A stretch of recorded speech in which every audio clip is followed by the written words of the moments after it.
Joining me now is Stephen Kyle, Associate Professor in the College of Business at Cornell University. Stephen, what does this mean for Theresa May? She's facing another defeat here. Is her job in jeopardy? Well, you have to imagine that she's worried about that, and well, she should be. She set a record with the margin of her last defeat, and this defeat would have been historic if not for that one. The problem is she's trying to square a circle that cannot be squared. You cannot have a soft border between Ulster and the Republic of Ireland and at the same time leave the EU customs union. Those two things can't exist at the same time in the real world. And they're trying to find a way to fudge that, to make it happen. And her deal is basically an attempt to do that, but seeing that it's been rejected by this kind of a margin twice now, it's hard to see how she can bring it back to the table. So the possibility for her to remain the leader of the Tories has to be in jeopardy.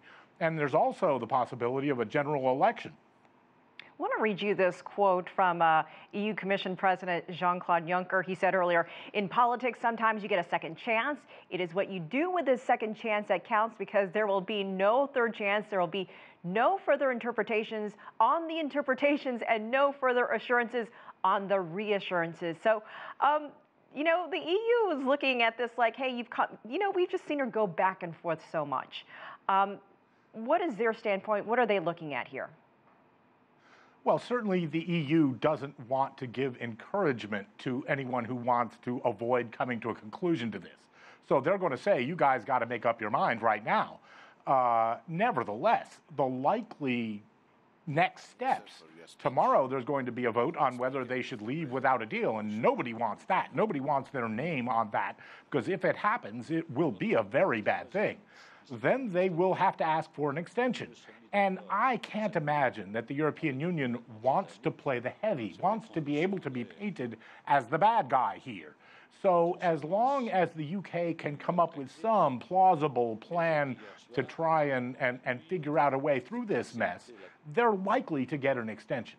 Except that it's been almost 2 years and they still have yet to do so.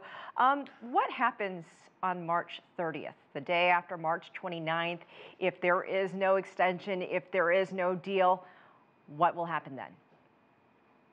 Well, what will happen is that the UK will revert to ordinary World Trade Organization tariffs vis-a-vis the European Union, unless they can negotiate something different between now and then, and that is just about impossible to imagine.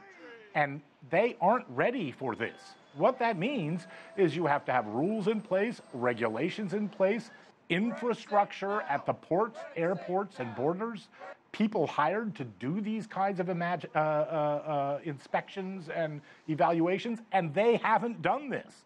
So they're not ready for it, and estimates of the economic damage range from somewhat negative to very extremely negative.